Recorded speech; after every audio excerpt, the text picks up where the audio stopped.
प्यारे बच्चों, कैसे हैं आप लोग। आशा करता हूँ सभी लोग अच्छे होंगे और अपने तैयारी को बहुत अच्छे ढंग से कर रहे होंगे।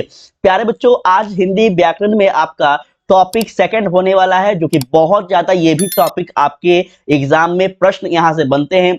चाहे आप 8वीं से आईएएस किसी परीक्षा की बात की जाए प्यारे बच्चों, संपूर्ण परीक्षा में ट्रिक ये आपका रूल जो है लागू होने वाला है। आप किसी परीक्षा की तैयारी कर रहे हैं और अगर आपका हिंदी विषय है तो प्यारे बच्चों ये वीडियो आपके लिए बहुत ज्यादा हेल्पफुल होने वाला है।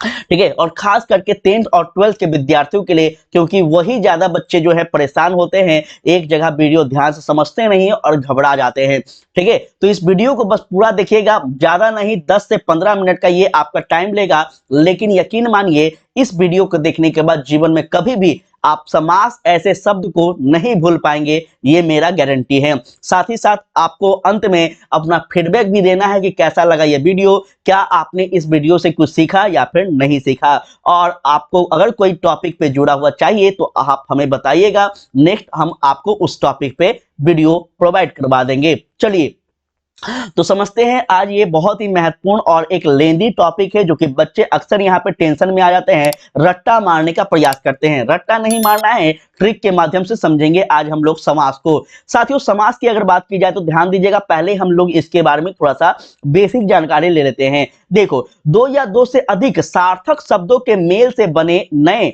शब्द को ही समास कहते हैं। क्या कहते हैं बच्चों? दो या दो से अधिक सार्थक शब्दों के मेल से बने शब्द को समास कहा जाता है। बस इतना याद रखना है, रट्टा नहीं मारना है। ठीक है, ये आपकी परीक्षा में नहीं आएंगे। किसी भी शब्द या फिर वाक्य को छोटा से छोटा करके प्रस्तुत करना, मेरे अपने शब्दों में ध्यान रखो, किसी भी शब्द को या फिर वाक्य को अगर छोटा कर दिया जाए तो उसी को हम समास कहते हैं। जैसे रोग से मुक्त अगर कोई बोल रहा है तो उसको हम क्या कहेंगे? रोग मुक्त कहेंगे। ठीक है, दैट इज कॉल्ड समास। ठीक है, उसके बाद पीला है जिसका अंबर, तो ये क्या हो गया? किसके लिए हम प्रयोग कर रहे हैं सर? पीतांबर। ठीक है, पीतांबर होगा, तो इसी को कहा गया है किसी भी शब्द या फिर किसी भी वाक्य को एकदम छोटा से छोटा कर देना, इसी को समास कहा गया बाबू। ठीक है, और कुछ नहीं। अब चलिए आगे समझते हैं, इसके बारे में ध्यान दो। यही सबसे ज्यादा जो है ना जी का कंकाल है, कहीं ना कहीं समास के भेद कितना है सर, यादें नहीं होता है। घबराओ नहीं, आज हम हैं आपके साथ और करवा के ही जाएंगे। देखो, समास के प्यारे बच्चों आपका जो है 6 भेद होता है। कितना बाबू? 6 भेद। अव्ययभाव समास, तत्पुरुष समास, कर्मधारक, द्विगु और द्वंद्व और आपका बहुव्रीहि। कहेंगे सर ये तो हम किताब में भी है और अलग अलग टीचर भी बता रहे हैं, आप काहे इतना टेंशन दे रहे हैं? बाबू घबराओ नहीं, ध्यान से सुनो, सब याद हो जाएगा अभी के अभी। देखो, 6 समास के भेद हैं, याद हो गया? नहीं होगा? देखो घबराओ नहीं। देखो बाबू यहाँ पे आ गया है समास, समास के ट्रिक अब हो गया चालू, याद करने के कुछ ट्रिक। देखो ट्रिक क्या है, थोड़ा सा इसको कलर चेंज करने दो ताकि तुम लोगों को मजा आ जाए। देखो समास के ट्रिक क्या है बच्चों? अरे ये तो चल नहीं रहा है, दूसरा देख, एक सेकेंड रुको तो। हाँ ये ठीक है, समास के ट्रिक तो कितने थे सर? सबसे पहले आपका अव्ययभाव था, फिर तत्पुरुष था, याद रखना जो जो हम बोलेंगे। ठीक है, कर्म था, द्विगु है, द्वंद्व है और आपका बहुव्रीहि। ठीक है, इतने हैं ना, और ज्यादा नहीं ना है। और ज्यादा कोई बोले तो मारना कनपट्टा में। ठीक है, बस इतना ही है और ज्यादा नहीं है। चलो यहाँ देखो, सबसे पहले सर ये यहाँ पे क्या ट्रिक है, तो भाव आया। जो यहाँ पे कोई व्यक्ति है, जैसे अव्ययभाव समास है, तो अव्ययभाव समास मतलब किसी व्यक्ति में क्या आया? भाव आया। किस चीज का भाव आया सर? तो भाव आया, कोई पुरुष जो है उसमें भाव आया। ठीक है, कर्म करने का, तो कर्म किया, और कर्म किया तो दर्द हुआ, दर्द हुआ तो क्या करेगा बाबू? दवा खाएगा। किससे दवा मांगेगा सर? बहू से मांगेगा, बहू से। और यही आपका क्या हो गया? 6 गो समास क्लियर हो गया। नहीं समझ में आया होगा अभी भी, हमको पता है बहुत सारा विद्वान लोग मेरा वीडियो देख रहे हैं। देखो देखो देखो देखो, तुम लोग समझते ही नहीं हो तो हड़बड़ा जाते हो। सबसे पहले भाव आया, मतलब सर जी किसमें? तो अव्ययभाव। ठीक है, अव्ययभाव किससे सर? पुरुष। पुरुष तो पुरुष क्या हो गया सर? तत्पुरुष। ठीक है, कर्म करने का, कर्म करने का किसमें? तो कर्मधारक। ठीक है, दर्द हुआ तो क्या हुआ बाबू? दर्द हुआ तो क्या हुआ? तो सर द्विगु हुआ, और द्विगु जब दर्द हुआ तो दवा खाया, मतलब द्वंद्व हो गया, द्वंद्व। और जब दर्द हुआ दवा खाया तो सर दवा किससे मांगेगा बाबू? बहू से मांगेगा, मतलब बहुव्रीहि समास। ठीक है, बस इतना याद कर लो, कुछ नहीं याद करना है। भाव आया, भाव अव्ययभाव, पुरुष आया तत्पुरुष, कर्म कर्मधारय, और दर्द हुआ मतलब आपका दिगु, और द्वंद्व हुआ दवा, और आपका बहु से दवा मांग के खा लिया तो बहुव्रीहि। बस इतना, ये एक छोटा सा लाइन याद कर लेना, जीवन में कभी नहीं भूलोगे, और कोई भी परीक्षा में समास आ जाए इसको देख लेना, याद हो जाएगा। समझ गए? चलो अब यहाँ पे समझते हैं, ये तो आपको ट्रिक के माध्यम से उम्मीद करते हैं याद हो गया होगा, एक बार नहीं हो, 2 बार 3 बार देखना, याद हो जाएगा। क्लियर? चलो अब यहाँ पे समझेंगे कि सर ये तो समझा दिए आप, अब ये बताइए ना कि हम जो है अव्ययभाव समास को द्विगु समास को, द्वंद्व को देखेंगे तो पहचानेंगे कैसे? घबराओ नहीं, हम हैं यहाँ पे। देखो सबसे पहले आपका अव्ययभाव समास, जिस शब्द में, ध्यान सुना, जिस शब्द में यथा, यथा, आ, भर, अनु, नि, प्रति और आपका प्र, ये शब्द दिख जाए मेरे सुकूनों, वहां क्या करेंगे? अव्ययभाव समास का प्रयोग करेंगे। अब बहुत सारा बच्चा जो होगा विश्वास ही नहीं होगा, सर ये ऐसे कैसे होगा? देखो देखो देखो देखो, प्रतिदिन, बाबू प्रतिदिन में क्या लगा है? एग्जाम्पल के लिए हम आपके लिए लेकर आए हैं, प्रतिदिन में क्या लगा है? प्रति, यहां देखो ना, लगा है कि नहीं लगा है? आजम, आजन्म, आजन्म में क्या लगा है? तो सर आ की मात्रा में लगा है। ठीक है। यथा संभव में क्या लगा है? सर यथा लगा है। ठीक है। प्रतीक्षा में क्या लगा है? सर प्रति लगा है। ठीक है। अनुमान में क्या लगा है? सर अनु लगा है। ठीक है। ऐसे बहुत सारे शब्द है बाबू। ठीक है। कितना हम करवाएं, यहाँ पे वीडियो बड़ा हो जाएगा। बस एग्जाम्पल के लिए हमने क्या बोला, अव्ययभाव समास में कहीं भी क्या देखना है आपको?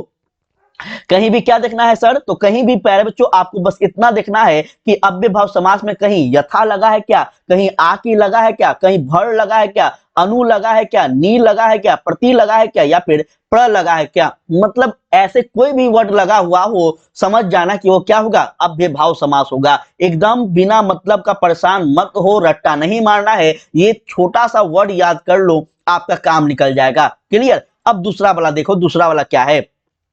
पहला अव्ययभाव क्लियर हो गया। ठीक है। चलो अब यहाँ पे तत्पुरुष आ गया। बाबू तत्पुरुष को थोड़ा सा समझ लेना, थोड़ा इसको बड़ा कर देते हैं, एक सेकेंड रुको तो। चलो अब यहाँ पे ठीक होगा मेरे ख्याल से। देखो तत्पुरुष में क्या किया जाए, तो तत्पुरुष में कुछ नहीं करना है, जहां भी आपको कोई भी शब्द में ऐसा लिखे जिसमें का की मात्रा आए, की मात्रा आए, को की मात्रा आए, के लिए आए, में आए, पर आए, से आए, ये कुछ भी दिख जाए, ठीक है, वहां पे तत्पुरुष समास का प्रयोग निसंदेह सोचे बिना कर देना। कोई भी गलत करेगा तो हमको बता देना। ठीक है। जैसे सर चिड़िया, चिड़िया मार, तो ठीक है, तो चिड़ी मार में क्या प्रयोग करेंगे? चिड़िया को मारने वाला, चिड़ी मार। यहाँ पे किस चीज का प्रयोग हुआ सर जी? तो मेरे सुकूनों यहाँ पे देखो को का प्रयोग हुआ, को का, चिड़िया को मारने वाला चिड़ी मार कर लेंगे। ठीक है। रोग मुक्त, तो क्या कहेंगे? रोग से मुक्त। यहाँ पे क्या आ गया सर? से आ गया, बिल्कुल सर बिल्कुल। ठीक है। गौशाला, गौशाला, तो यहाँ पे क्या रहती है? गौ के लिए शाला, गौ के लिए शाला। सर के लिए यहाँ पे देखो है ना। ठीक है। आप बीती, आप बीती क्या होगा बाबू? जल्दी से लगा दोगे एक बार कमेंट में, आप बीती का आपको बताना है। ठीक है। तो तत्पुरुष समास में क्या याद करना है? का, की, को, के लिए, में, पर और से, बस इतना याद कर लो। ये आपका जो 5-6 गो जो है ना, ये याद कर लो, बाकी कोई एग्जाम में नंबर काट लिया तो हम समझ लेंगे। चलो अब दूसरा वाला देखो, दो हम लोग क्लियर किए, अव्ययभाव और आपका तत्पुरुष। क्लियर? क्लियर। चलो अव्ययभाव, भाव आया, किसमें भाव आया सर? पुरुष को भाव आया। जब पुरुष को भाव आएगा तो क्या करेगा सर? तो कर्म करेगा, अर्थात कर्मधारय समास। कोई भी शब्द जहां जो के समान देख जाए, ठीक है, जो के समान देखे, कर प्रतीत हो कि उसमें कर्मधार का समास कहते हैं। क्या कहते हैं बच्चों? कर्मधार। जैसे यहां पे देखो महान, तो महान किसके लिए प्रयोग करेंगे? महान जो है ये किसके लिए प्रयोग करेंगे? जो कर्म किया हो। ठीक है। कर्म जो किया है इसी के लिए ना महान प्रयोग करेंगे बाबू। ठीक है। एक मिनट रुको तो। ठीक है। अब यहां पे देखो महान, तो महान कौन होगा? महान, महान है जो, जो पुरुष, पुरुष यहाँ पे, तो महान है जो पुरुष, इसके लिए यहाँ पे क्या हुआ? जो है आ गया। देखो हमने क्या बोला? जो। ठीक है। उसी प्रकार से चरण कमल, चरण कमल में क्या होगा सर? तो चरण कमल में होगा जिसके चरण, जिसके चरण क्या हो?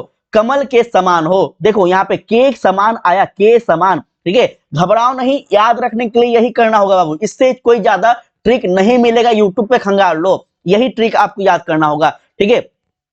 कोई भी शब्द जहां है जो जे के लिए प्रयोग होगा, यहाँ पे प्रयोग होना चाहिए, वहां पे आपका जो है कर्मधारक आ जाएगा। ठीक है, चलो नेक्स्ट देखो यहाँ पे क्या कह रहा है, कह रहा द्विगु समास, जिस शब्द का प्रथम जो पद है यह संख्यावाचक हो वहां पे द्विगु लगा देना। सबसे इजी ट्रिक है ये, सबसे इजी है, लेकिन यहां से क्वेश्चन में ज्यादा नहीं पूछता है, यही टेंशन का बात है। द्विगु में क्या करना है बाबू, तो द्विगु में सर जी जहां पे हमें संख्या दिख जाए वहां पे हम द्विगु समास का प्रयोग करेंगे। जैसे दोपहर, जैसे तिरंगा, तो दोपहर में क्या लगा है सर, दो रुपया लगा है ना, 2 रुपया 2 रुपया। ठीक है, चलो तिरंगा में तीन, तिरंगा त्रिरंगा, नवरत्न, नवरात्र, ये सारे क्या है, तो प्यारे बच्चों आपका यहाँ पे संख्या का प्रयोग हो रहा है कि नहीं हो रहा है, आप खुद बताओ, यहाँ पे हो रहा है कि नहीं हो रहा है, बिल्कुल हो रहा है। और हमने क्या बोला कि जिस शब्द में प्रथम जो पद है यह आपका संख्यावाचक दिख जाए वहां पे आप बिना सोचे समझे एकदम 1 मिनट भी टाइम मत लेना और लगा देना आप द्विगु। ठीक है, चलेंगे, 3 को क्लियर हुआ बउआ, याद रखना सब एक एक चुन चुन के बोलेंगे। चलो अब चौथा है द्वंद्व समास, वो कुछ नहीं, शब्द के दोनों पद जो है ये प्रधान होना चाहिए। द्वंद्व किस में होता है, झगड़ा लड़ाई किस में होता है, 2 व्यक्तियों में होता है, जो और वो व्यक्ति कौन होता है जो अपने आप को जो है एक कमजोर नहीं समझता है। जैसे फॉर एग्जांपल तुम दोनों मित्र हो, ठीक है, झगड़ा हो गया, तुम कहोगे हम इससे कमजोर है क्या, वो कहेगा हम इससे कमजोर है क्या, तो दोनों अपने आप को क्या कर रहा है, प्रधान मान रहा है, दोनों अपने आप को क्या कर रहा है, प्रधान मान रहा है, बेस्ट मान रहा है। ठीक है, तो यहाँ पे क्या हो गया सर, द्वंद्व हो गया। हमने क्या बोला, दोनों शब्द के दोनों पद प्रधान होने चाहिए, ए भी प्रधान है और बी भी प्रधान है, ये दोनों प्रधान है तो बाबू यहाँ क्या होगा, यहाँ झगड़े होगा, यहाँ मारे होगा ना। तो इसी तरह से याद रखना है। जैसे आपका यहाँ पे राम और श्याम, ध्यान रखना यहाँ पे एक बात कि जहां पे राम और श्याम लग जाए वहां पे आप क्या करोगे, तो सर यहाँ पे द्वंद्व हो गया। ठीक है, या फिर सीता या गीता, तो यहाँ पे या लग जाए, अगर मान के चलो हम एग्जाम्पल के लिए बोल रहे हैं, और या फिर या इसका प्रयोग हो जाए तो आप वहां पे द्वंद्व की बात कर देना। या फिर इतना भी ना याद आए तो बउआ ये माइनस वाला चिन्ह जहां लग जाए वहां पे आप द्वंद्व लगा देना। क्लियर, द्वंद्व समास उसको कहते हैं जहां पे 2 शब्दों के बीच में झगड़ा होगा, कोई व्यक्ति के बीच में नहीं, शब्दों के बीच में झगड़ा होगा। जैसे